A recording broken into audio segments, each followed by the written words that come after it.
نحمدہ ونصلی ونسلم علی سیدنا و مولانا محمد و آل محمد اما بعد فاعوذ باللہ من الشیطان الرجیم بسم اللہ الرحمن الرحیم۔ آج پھر اللہ رب العزت کے فضل سے، اس کی توفیق سے، میں اپنی کتاب افضلیت علی علیہ السلام اس کی نشست نمبر 20 لے کے آپ لوگوں کی خدمت میں حاضر ہوا ہوں۔ دعا کرتا ہوں کہ اللہ تبارک و تعالیٰ مجھ کو حق بات کہنے کی توفیق عطا فرمائے۔ یہ جو میں نے اپنی اس کتاب کے دروس کا جو ایک سلسلہ شروع کیا ہوا ہے، آج اس کا درس نمبر 20 ہے، یعنی لیکچر نمبر 20، اور یہ جو سلسلہ وار آیات چل رہی ہیں، آیت کا نمبر ہے 29 اور 30۔ یہ سورہ مجادلہ کی آیت نمبر 12 اور 13، یہ دو آیات ہیں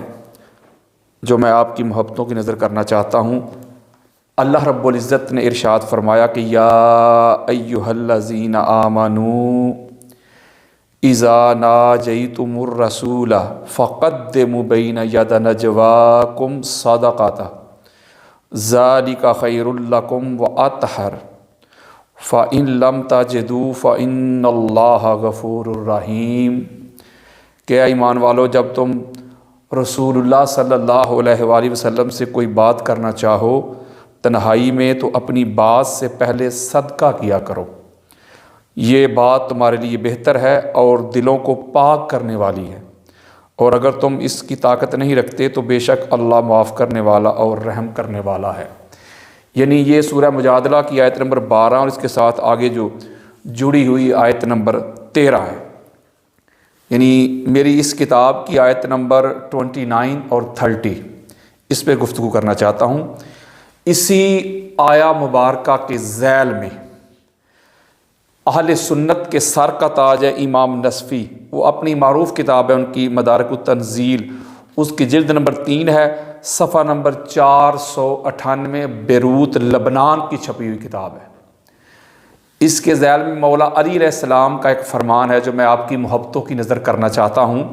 مولا علی علیہ السلام فرماتے قال علی ابن ابی طالب علیہ السلام ھذہ الآیہ یا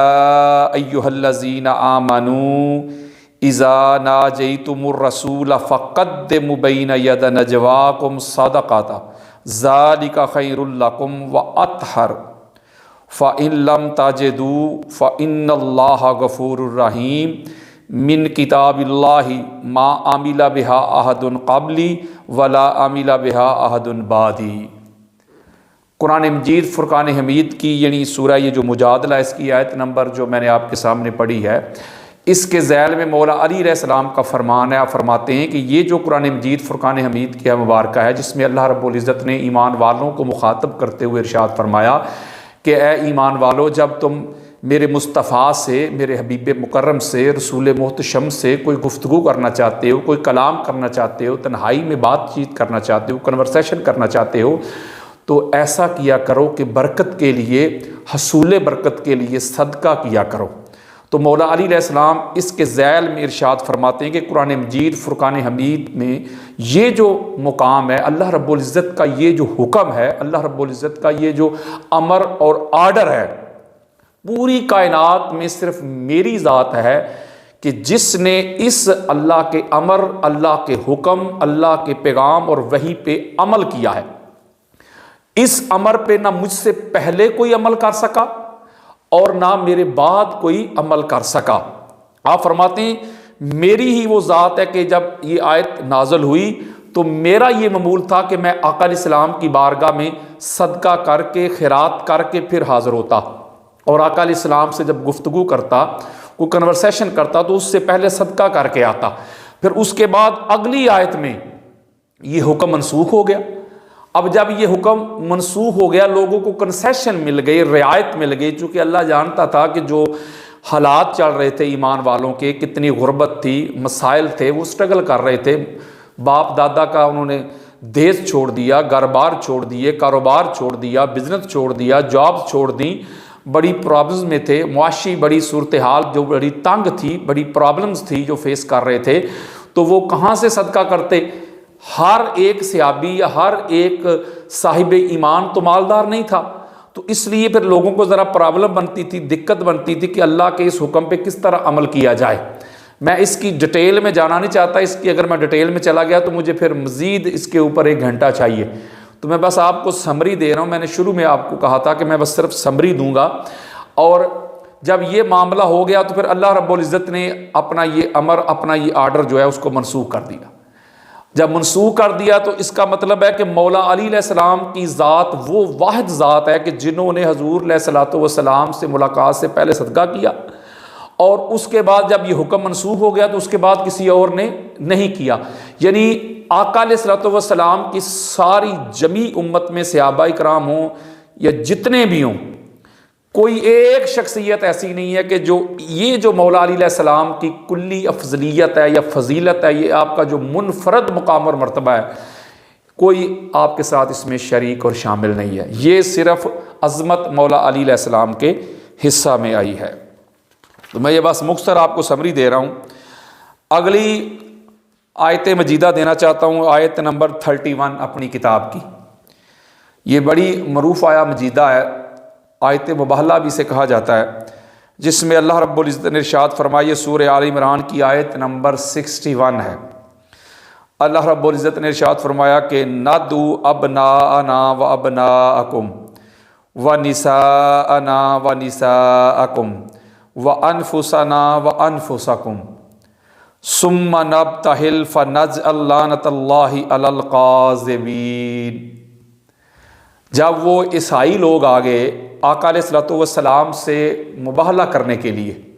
چونکہ ان کا دعویٰ تھا کہ حضرت عیسیٰ علیہ السلام جو ہیں اللہ کے بیٹے ہیں،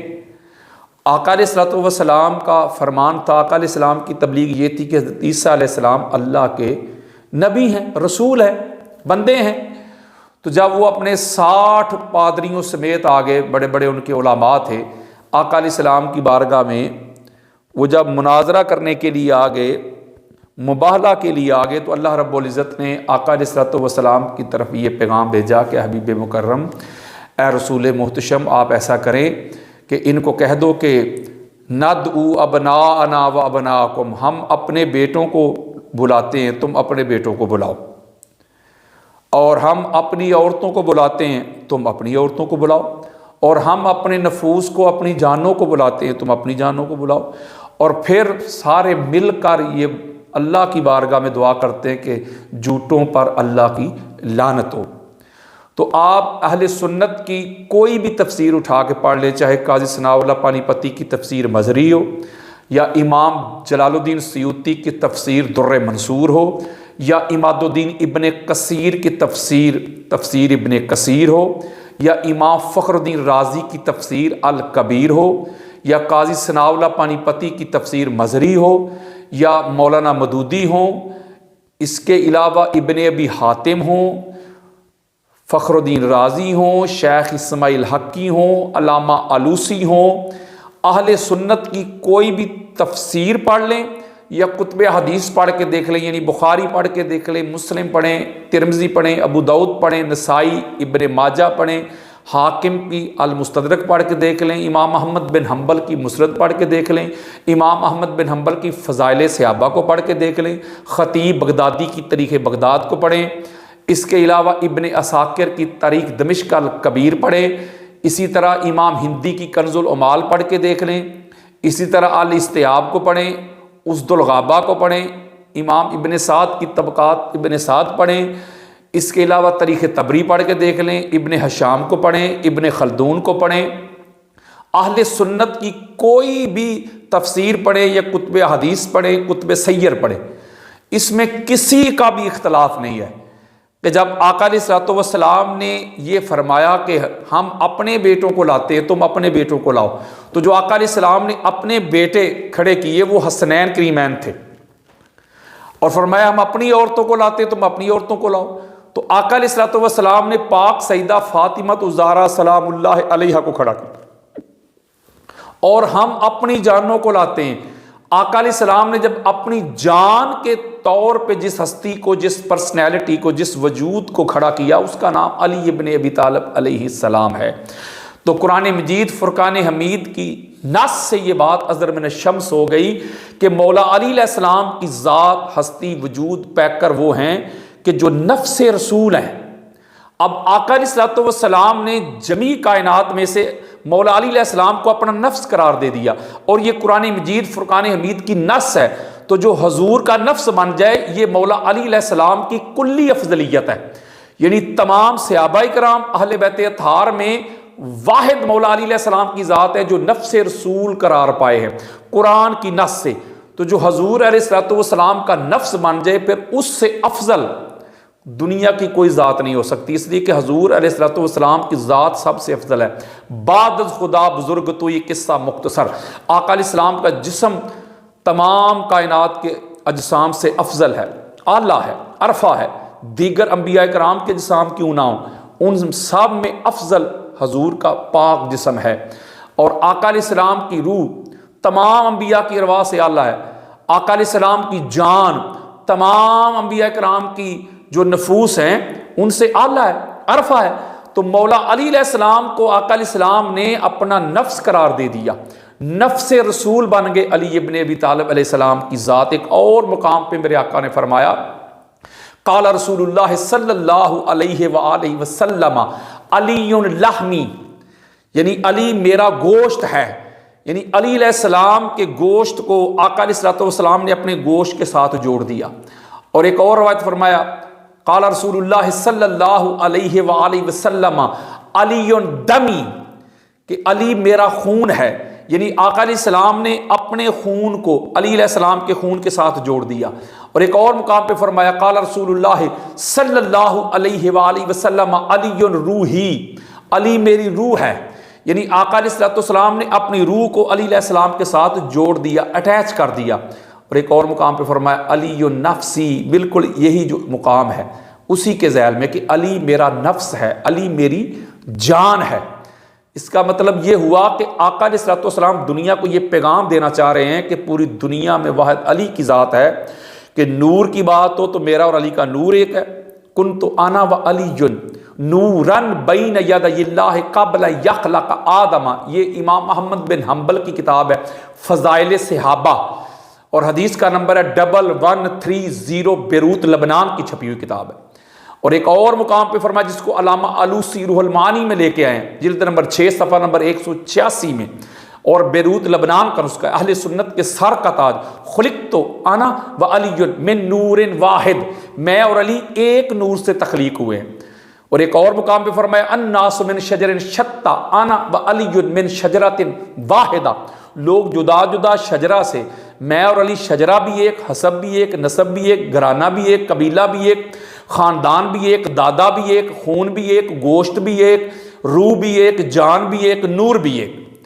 یعنی نفس رسول جو ہستی، جو وجود اور جو پرسنالٹی ہے میرے دوستوں بزرگوں، اس شخصیت کا نام علی ابن ابی طالب ہے علیہ السلام۔ تو اب میں آپ سے سوال کرتا ہوں، ان لوگوں سے بھی سوال کرتا ہوں جو مولا علی علیہ السلام کو افضلیت میں چوتھا نمبر دیتے ہیں، بتاؤ جو حضور علیہ السلام کے نفس بن جائیں، اور یہ کلی افضلیت ہے، یہ جزوی فضیلت نہیں ہے مولا علی علیہ السلام کی، یہ تمام صحابہ کے اوپر کلی افضلیت ہے جو مولا علی علیہ السلام کو اللہ اور اللہ کے رسول نے عطا کر دی ہے، کہ وہ جو نفس رسول ہے۔ اور پھر بھی اگر مولا علی علیہ السلام افضل اور اعلیٰ نہیں، تو پھر میں ان لوگوں کی سوچ پہ انا للہ ہی پڑھ سکتا ہوں، کیونکہ جو قرآن اور آقا علیہ السلام کی حدیث کو چھوڑ کے کسی مولوی صاحب کے پیچھے چلتے ہیں، اس کی اطاعت کرتے ہیں، اس کی اتباع کرتے ہیں، اس کا کہا مانتے ہیں، تو اس سے بڑا جاہل کون ہے جو قرآن اور حدیث سے منہ موڑ کے کسی مولوی صاحب کی بات کو مانے؟ قرآن اور حدیث تو مولا علی علیہ السلام کی حضور کے بعد افضلیت کے ڈنکے بجا رہے ہیں۔ اسی آیت مجیدہ کے ذیل میں میں حدیث مصطفیٰ دینا چاہتا ہوں، جس کو حضرت عامر بن سعد، یعنی حضرت سعد بن وقاص کے بیٹے ہیں، وہ روایت کرتے ہیں، اور اسی حدیث کو امام مسلم اہل سنت کے سر کا تاج اپنی صحیح میں لے کے آئے ہیں۔ اس کا صفحہ نمبر ہے 1059، اور حدیث کا انٹرنیشنل نمبر ہے 6220 اور یہ دارالسلام الریاض سعودی عرب کی چھپی ہوئی کتاب ہے۔ اسی حدیث کو امام احمد بن حنبل جو اہل سنت کے سر کا تاج ہے اپنی کتاب مسند میں لے کے آئے، اس کی جلد نمبر 1 ہے اور حدیث کا انٹرنیشنل نمبر چل رہا ہے 1608۔ اسی حدیث کو امام نسائی اپنی سنن الکبریٰ میں لے کے آئے، اس کی جلد نمبر 5 ہے، حدیث کا انٹرنیشنل نمبر چل رہا ہے 8399۔ اسی حدیث کو امام حاکم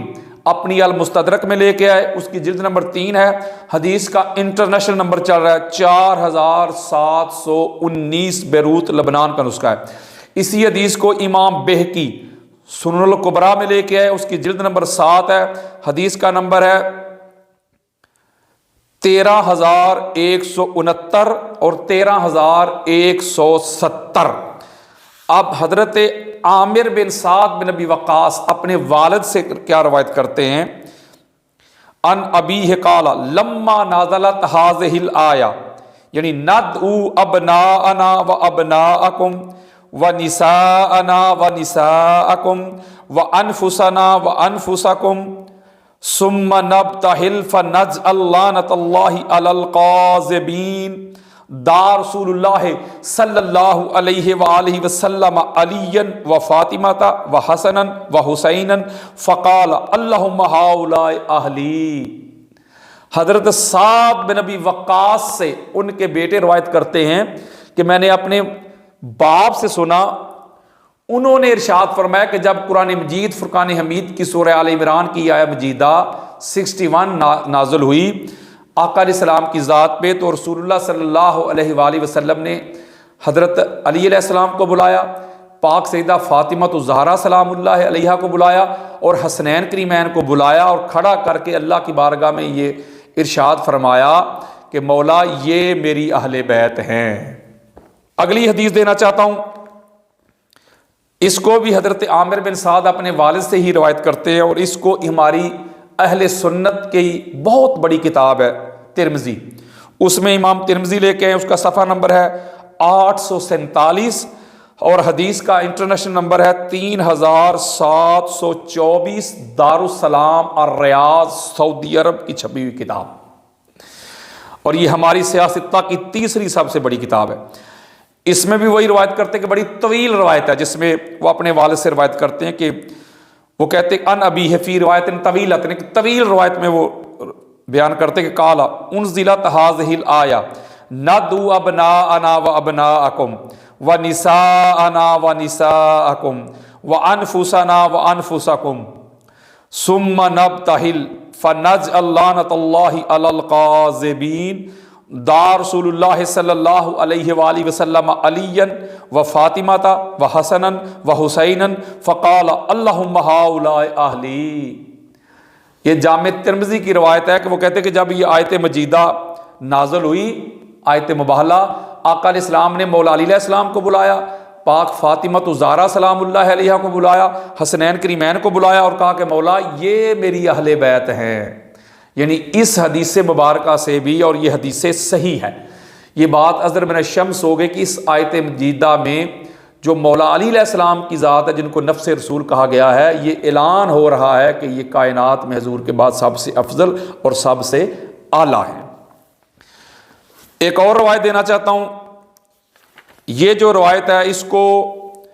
امام نسائی اپنی کتاب خصائص علی میں لے کے آئے۔ یہ وہ آپ کی معروف کتاب ہے کہ جب آپ نے دیکھا کہ بنو امیہ کے ممبروں پہ مولا علی علیہ السلام کی شان میں سب و شتم ہو رہا ہے، آپ کی تنقیص ہو رہی ہے، گستاخی ہو رہی ہے، تو امام نسائی جو تھے انہوں نے پھر کیا کیا کہ مولا علی علیہ السلام کی شان میں، آپ کی عظمت میں 200 کے قریب احادیث کو جمع کیا اور کتاب لکھی خصائص علی ابن ابی طالب علیہ السلام، اور دمشق کے ممبر پہ چڑھ کے انہوں نے سنا دی، اور جو اس وقت کے اموی بادشاہ تھے انہوں نے ان کو پکڑ لیا اور بادشاہ کے دربار میں پیش کیا۔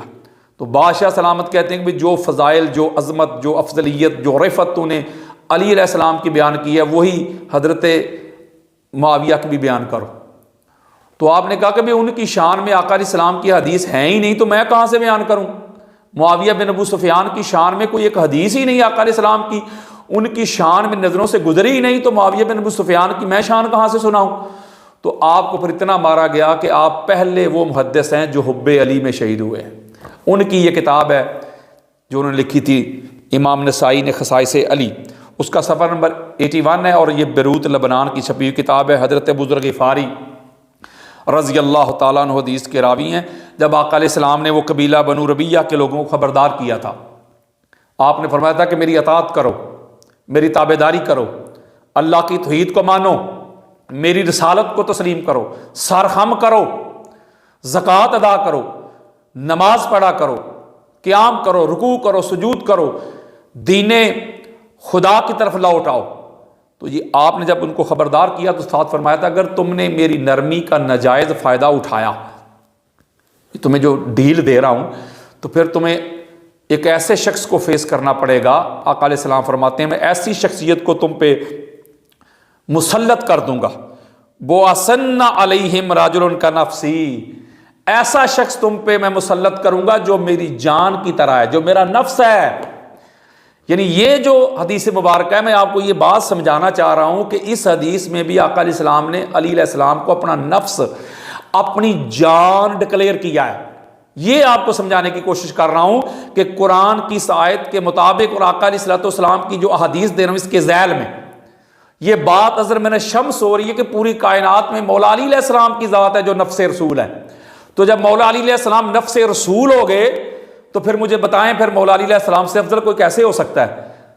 ایک طرف تو ہم کہتے ہیں کہ آقا علیہ السلام کے وہ جو نالین ہیں وہ اتنی افضل تھیں کہ وہ معراج کی رات بھی آقا علیہ السلام کے ساتھ اللہ کے عرش پہ چلی گئیں، ان کا ایسا مقام اور مرتبہ ہے۔ دوسری طرف آپ کہتے ہو کہ حضور علیہ السلام کا جو حجرہ تھا وہ کائنات سے افضل ہو جاتا ہے، وہ حنانہ ستون تھا وہ افضل ہو گیا۔ تو اللہ کے بندو، جو آقا علیہ السلام کا نفس ہو، جو حضور علیہ السلام کی جان ہو، جو نفس رسول ہو، تو اس سے بڑی عظمت اور کیا ہوگی؟ اس سے بڑی افضلیت کی نص اور دلیل قطعی اور کیا ہوگی؟ یہ سوائے جاہل، حاسد اور اہل بیت اطہار کے جو مخالفین ہیں ان کے علاوہ ساری کائنات کو پتہ ہے کہ علی علیہ السلام کی ذات ایسی ہے جو نفس رسول ہے۔ ثابت تو میں یہ کرنا چاہ رہا تھا کہ مولا علی علیہ السلام کی ذات جو ہے وہ نفس رسول ہے، لیکن چلو ایک مباہلہ کا ذکر چھڑ گیا تو میں ایک روایت دیتا ہوں اس میں، اور اس کو ہماری اہل سنت کے سر کا تاج ہے قاضی ثناء اللہ پانی پتی اپنی تفسیر مظری میں یہ روایت لے کے آئے، اس کی جلد نمبر 2 ہے، صفحہ نمبر ہے 65۔ آقا علیہ السلام نے جب یہ مباہلہ کے لیے یہ 5 نفوس قدسی آئے تو پھر جب انہوں نے دیکھا کہ یہ 5 کے 5 جب سچے آ گئے ہیں تو وہ آپ کو پتہ ہے کہ عیسائی سرنڈر کر گئے تھے، ہاتھ کھڑے کر لیے، انہوں نے رجوع کر لیا، توبہ استغفار کر لیا کہ ہم تو ہلاک ہو جائیں گے، ہمارا تو نام و نشان مٹ جائے گا روئے زمین سے۔ تو آپ کو پتہ ہے کہ انہوں نے پھر مباہلے سے دستبردار ہو گئے تھے، پیچھے ہٹ گئے تھے۔ تو اس کے موقع پہ آقا علیہ السلام کا ایک ارشاد ہے جو قاضی ثناء اللہ پانی پتی لے کے آئے۔ آقا علیہ السلام نے فرمایا تھا کہ قال رسول اللہ صلی اللہ علیہ وآلہ وسلم والذی نفسی بیدہ ان العذاب قد تدلی علی اہل نجران۔ آقا علیہ السلام نے فرمایا کہ اس اللہ کی عزت کی قسم جس کے قبضہ قدرت میں میری جان ہے، بے شک اللہ کا جو عذاب ہے وہ اہل نجران پر آ ہی گیا تھا، یعنی آنا ہی چاہتا تھا، آ ہی چکا تھا، بالکل قریب آ چکا تھا، اگر وہ رجوع نہ کرتے تو بالکل قریب تھا۔ اور آگے فرمایا وَلَوْ تَلَأَنُوا لَمُسِخُوا قِرَادَةً وَخَنَازِيرَ وَلَتَّرَمَ عَلَيْهِمُ الْوَادِي نَارًا۔ استغفر اللہ، اللہ اکبر۔ میرے آقا علیہ السلام فرماتے ہیں کہ قریب تھا کہ اہل نجران پر اللہ کا عذاب آ جاتا تو ان کی شکلیں مسخ ہو کر بندروں اور خنزیروں جیسی ہو جاتی اور ساری وادی، سارا علاقہ جو ہے وہ بھڑکتی ہوئی آگ سے بھر جاتا۔ اللہ اکبر، اللہ اکبر۔ حتی الطیر علی الشجر وما حال الحول علی النصارى کلہم حتی ہلاکوا۔ اور اہل نجران کو جڑ سے اللہ اکھاڑ دیتا، یہاں تک کہ درختوں پر پرندے بھی تباہ ہو جاتے، اور 1 سال بھی نہ گزرتا کہ سارے عیسائی ہلاک، تباہ و برباد ہو جاتے، روئے زمین سے ان کا نام و نشان مٹ جاتا۔ یعنی جو علی علیہ السلام کے سامنے آ جاتے، پاک سیدہ کے سامنے آ جاتے، حسنین کو جٹلانے کے لیے آ جاتے، مصطفیٰ کو جٹلانے کے لیے آ جاتے، اگر وہ سرنڈر نہ کرتے، رجوع نہ کرتے، توبہ نہ کرتے، ہاتھ نہ جوڑتے، تو آقا علیہ الصلوۃ والسلام فرما رہے ہیں کہ وہ ہلاک ہو جاتے، تباہ و برباد ہو جاتے، ساری وادی کو اللہ آگ سے بھر دیتا، کائنات جو عیسائیت کی تباہ و برباد کر دیتا۔ اور یہ قاضی ثناء اللہ پانی پتی تفسیر مدری جلد نمبر 2 صفحہ نمبر 65۔ تو پتہ چلا جو علی علیہ السلام کے سامنے آ جائے، جو علی کا منکر بن جائے، اللہ کے عذاب کا مستحق بن جاتا ہے۔ یہ حضور علیہ السلام کے فرمان کی نص سے یہ بات ثابت ہے۔ کئیوں کو دنیا میں سزا ملی اور کئی حشر کے روز جہنم میں جلائے جائیں گے۔ اور اسی کی تصدیق عماد الدین ابن کثیر نے بھی کی ہے، اس کی جلد نمبر 1 ہے صفحہ نمبر 370 میں، ان کی جو تفسیر ابن کثیر ہے وہ فرماتے ہیں، اسی کی تصدیق کرتے ہیں، لا راجعوا لا یجدون مالا ولا اہلا۔ وہ فرماتے ہیں کہ جب وہ آقا علیہ السلام کے ساتھ مباہلہ کرتے تو پھر لوٹ کر اپنے مال اور گھروں کو نہ پاتے، سارا کچھ ہلاک ہو جاتا، تباہ و برباد ہو جاتے، نیست و نبود ہو جاتے۔ یہ ہے مولا علی علیہ السلام کی عظمت، یہ ہے مولا علی علیہ السلام کی افضلیت، کہ جو علی علیہ السلام کے سامنے آ جائے وہ اللہ کے بھی عذاب کا مستحق ہوتا ہے، اور رسول اللہ صلی اللہ علیہ وآلہ وسلم کا سب سے بڑا وہ دشمن ہوتا ہے۔ تو اس لیے میرے دوستو بزرگوں کہ توبہ کیا کرو اللہ کی بارگاہ میں، کہ کہیں اللہ اس گھرانے کا دشمن نہ بنا دے، کہیں اس گھرانے کے بارے میں دل میں حسد، بغض، عناد، کینہ اور عداوت نہ آ جائے۔ اللہ زندہ رکھے ہمیں تو ان کی محبت پہ، موت آئے تو ان کی محبت پہ، ساری کائنات سے ان کو افضل مانو۔ یہی قرآن کا فرمان ہے، یہی مصطفیٰ کا فرمان ہے، اور یہی صحابہ کرام کے عقائد اور نظریات ہیں جو میں آپ کے سامنے بیان کر رہا ہوں۔ اللہ تبارک و تعالی ہم سب کا حامی و ناصر ہو۔ اس نشست کو ادھر ہی ختم کرتے ہیں، پھر انشاءاللہ اگلی نشست میں ملاقات ہوتی ہے۔ وما علیہ الا البلاغ المبین۔